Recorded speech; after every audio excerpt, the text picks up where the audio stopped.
ओम शांति। 15 फरवरी 2023 के ईश्वरीय महावाक्य। पहले सुनते हैं मुरली के मुख्य पॉइंट्स। बाबा ने कहा, बीज और झाड़ की समझानी बहुत सहज है।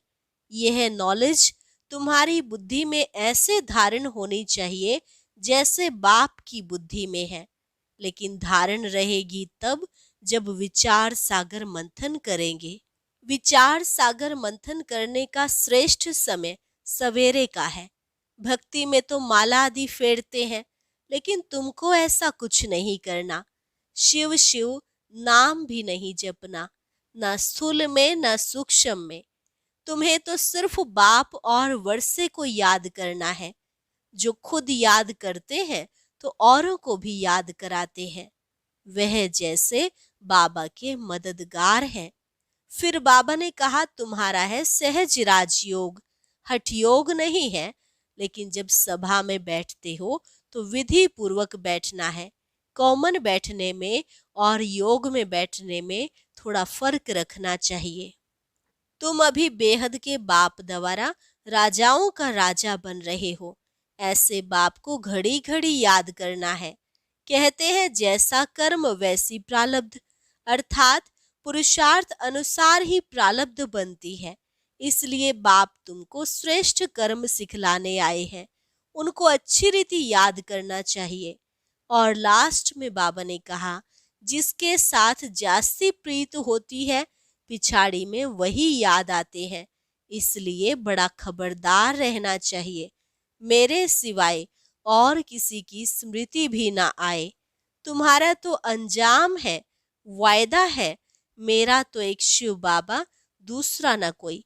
फिर दूसरे किसी को याद क्यों करते हो? मुझे याद करो तो अंतमति सो गति हो जाएगी। सदा योग भट्टी में रहो। और अब सुनते हैं महावाक्यों को विस्तार से। मुरली का सार।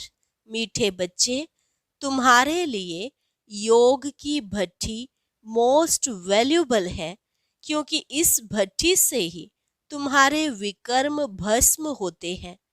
प्रश्न, किन बच्चों की बुद्धि में बीज और झाड़ की नॉलेज स्पष्ट बैठ सकती है? उत्तर, जो विचार सागर मंथन करते हैं। विचार सागर मंथन के लिए अमृत वेले का टाइम बहुत अच्छा है। अमृत वेले उठकर बुद्धि से एक बाबा को याद करो। तुम्हारा अजपा जाप चलता रहे। सूक्ष्म व स्थूल में शिव बाबा कहने की दरकार नहीं, बुद्धि से याद करना है। ओम शांति।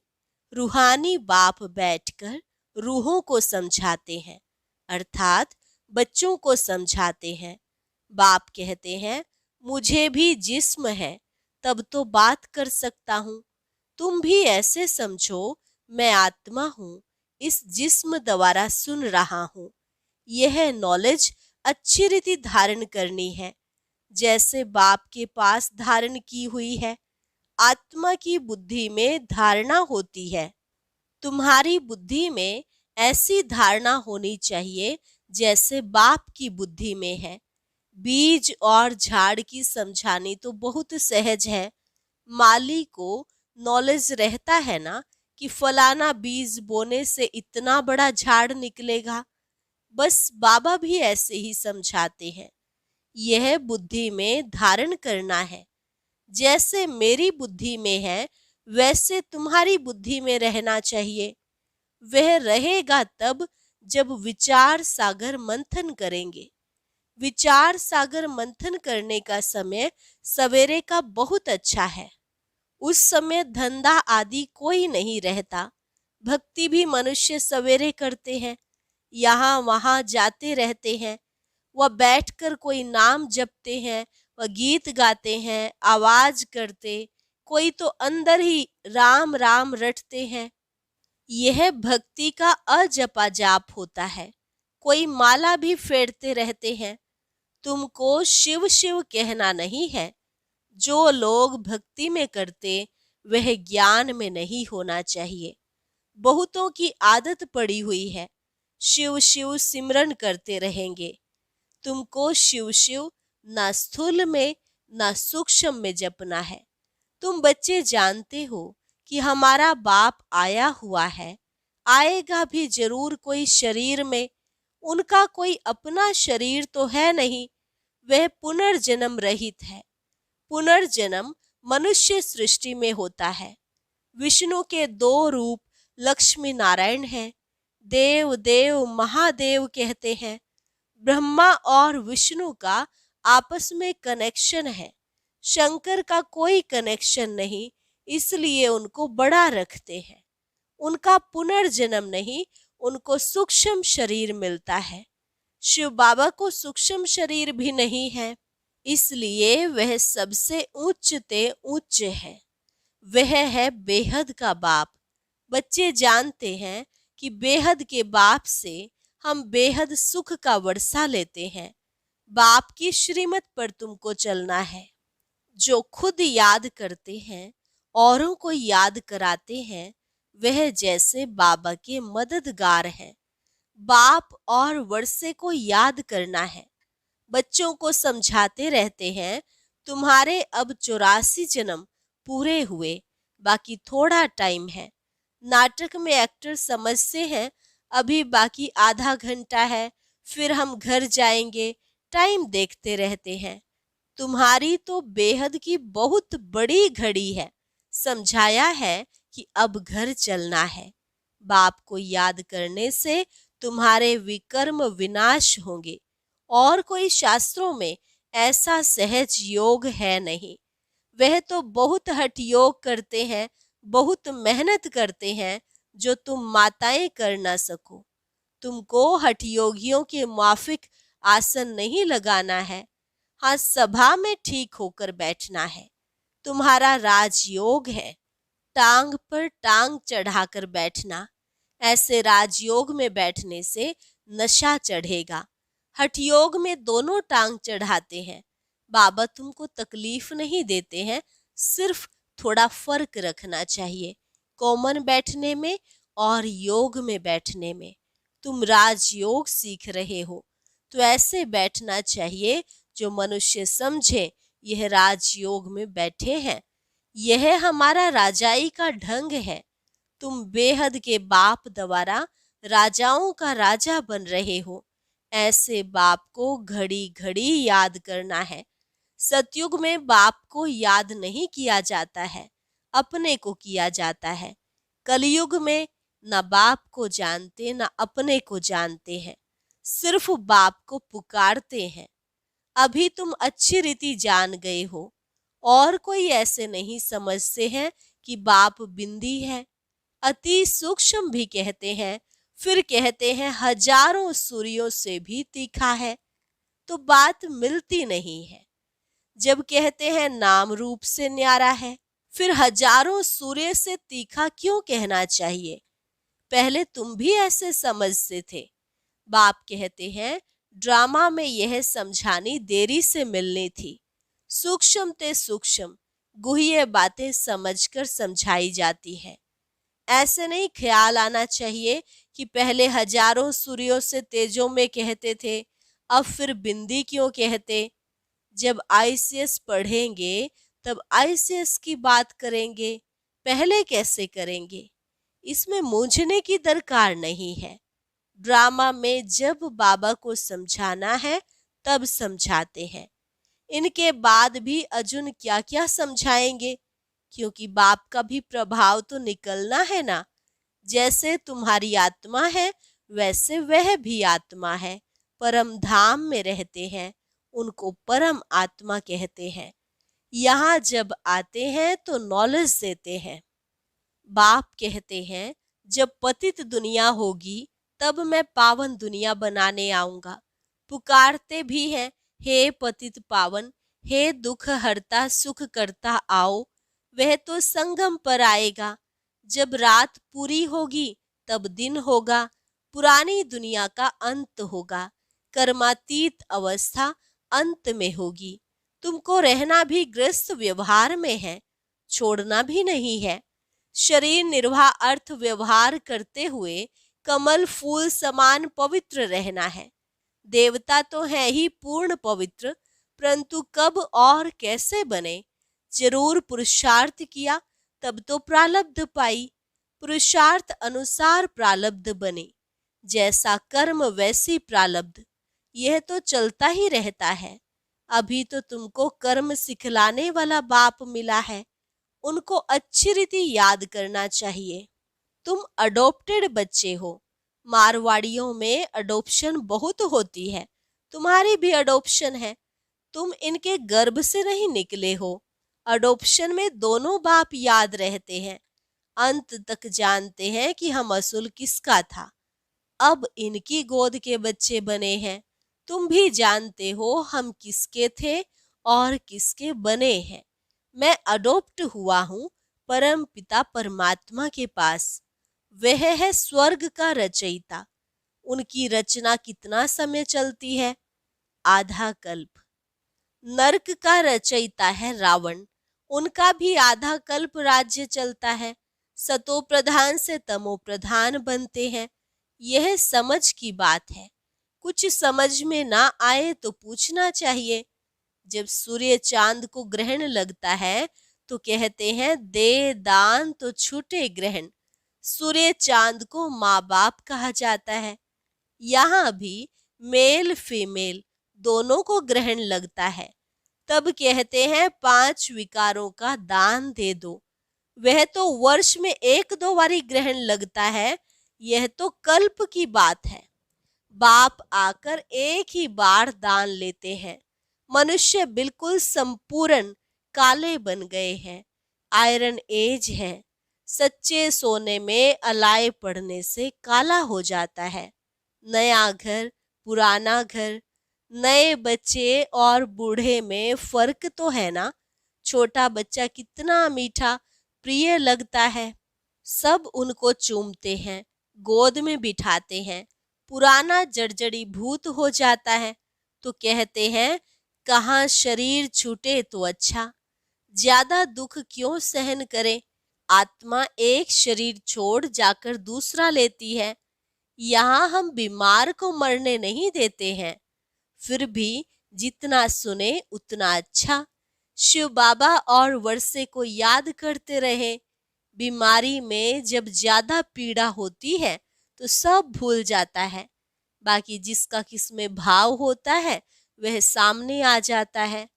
तुम्हारा तो अंजाम है, वायदा है, मेरा तो एक शिव बाबा, दूसरा ना कोई। फिर दूसरे किसको याद क्यों करते हो? बाप कहते हैं मेरे बिगर किसकी स्मृति भी ना आए।